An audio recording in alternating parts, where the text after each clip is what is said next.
What I'm going to do, I don't know if that's, I'm going to erase this and I'm going to write it larger for you. I'm going to make a table and then I'll go over it with you, okay?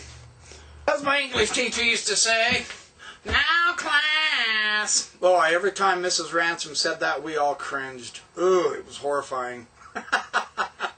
Hopefully she's still alive. She was a good English teacher, but oh boy. I'm going to try to make this a little bit of fun for you. So, here is, let me stand over here. I've got my weapon of choice here. This is called a pointing stick. This is called a beaten stick. Here is Aleph. It is transliterated with the high comma. It is an exhalation of breath. This is bait with the dagesh, the dot in it. This is a B. Vait, without the dagesh in it, just a simple three-sided square, is pronounced V, but it's written as B with the bar under it. That distinguishes the two in transliteration. Gimel with the dagesh is G. Gimel without the dagesh is a G with a bar above the letter.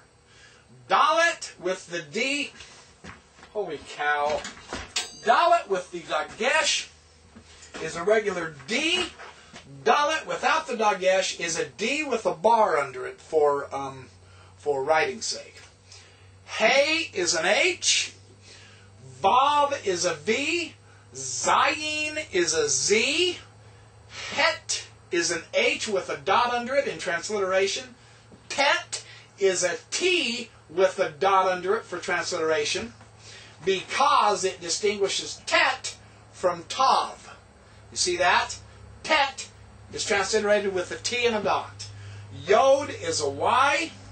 Kaf with the dagesh is K. The kaf without the dagesh, or the final kaf, is K with a bar under it. Lamed is L. Mem and final mem is M, but final mem is written with a square. Noon and final noon is an N. Samek is an S. Ayin is a backward comma. Pei is a P. If pei isn't guttural, the final P can also be pronounced as an F if it doesn't have the dagesh. I forgot to tell you that, didn't I? I sure did. P with a, time out. Where is my marker? Holy cats, Batman. Where am I? Pei. With the dagesh is a hard P. Pei without the dagesh is an F. It has an F sound. F. Final pei is written with a P with a bar above it. Zadi is an S with a dot under it. Notice that? That's important. Now, I didn't tell you about final Zadi either.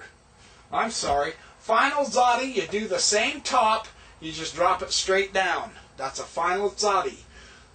Then a kof is a Q, a resh is an R, sin, far up here, is S prime, sheen with the SH sound is the S with the caret, tav with the dagesh is a T, and tav without the dagesh is a T with a bar under it. That's how you transliterate those.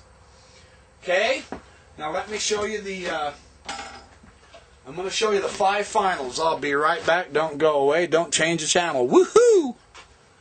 Okay, I've made these huge for you so that you can see them if I'd move my fat head.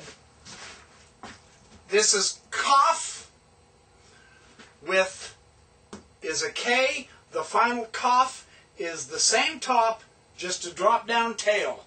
Mem is the round top with a little bar in it. The final mem is simply a square on the end of words.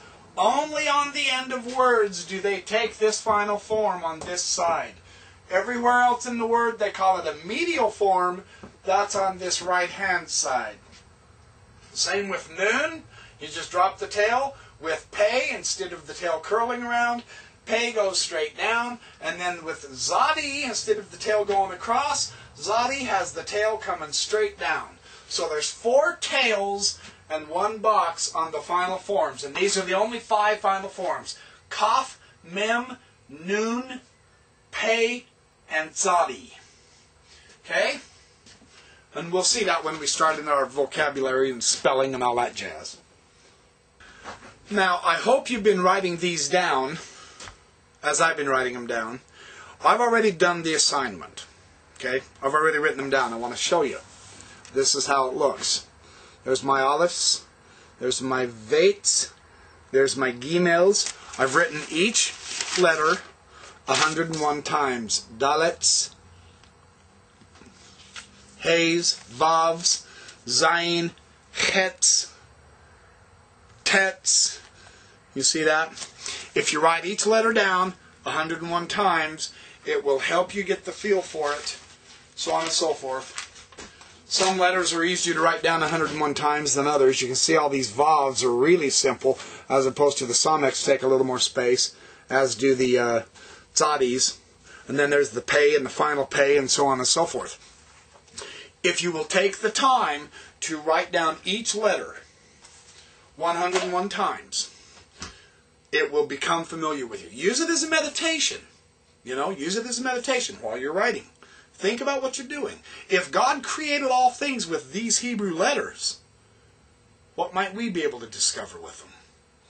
You see? If you have that legend in mind, it's always helpful, because Hebrew is a sacred language. That's my firm belief.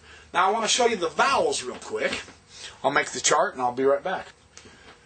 Okay, I'm going to use the, if I can get through here, I'm going to use the ba, the bait, as the consonant, but I want you to concentrate on the vowels. The vowels are either underneath the letter or to the top left of the letter. With bait and just a bar across it underneath, that is patach. That's an A as in car. So you read down ba. You read down from the consonant to the vowel. Same way with this. This is also ba, but this is the comets. This is also A as in car. So there's 2 A's.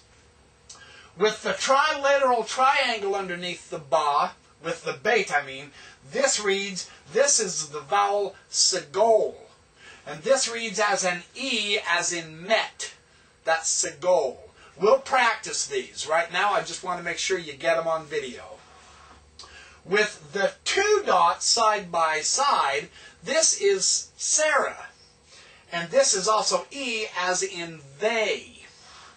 With just the single dot under the consonant, this is hirek. This is I as in unique. With the also this kametz vowel, this one though is a kametz hataf. This is an O as in loft, and I'll share the rules with you. So it looks like the same vowel as this kametz as an A, but in this instance, in conjunction with other letters, this is an O, but it's called a kametz hataf. With the 3 little dots going down to the right in a descending line, like so. You have 1 dot, 1 dot, and 1 dot. I don't know how easy it is to see this. With the 3 dots going under it, this is kibbutz. And the sound is U as in rule. And then the final vowel is the dot to the upper left of the letter. If you have the letter here, the B, boy, my marker's going off. It's the dot above, in between the consonants. If this was a vav, it would be here, and this would be bo.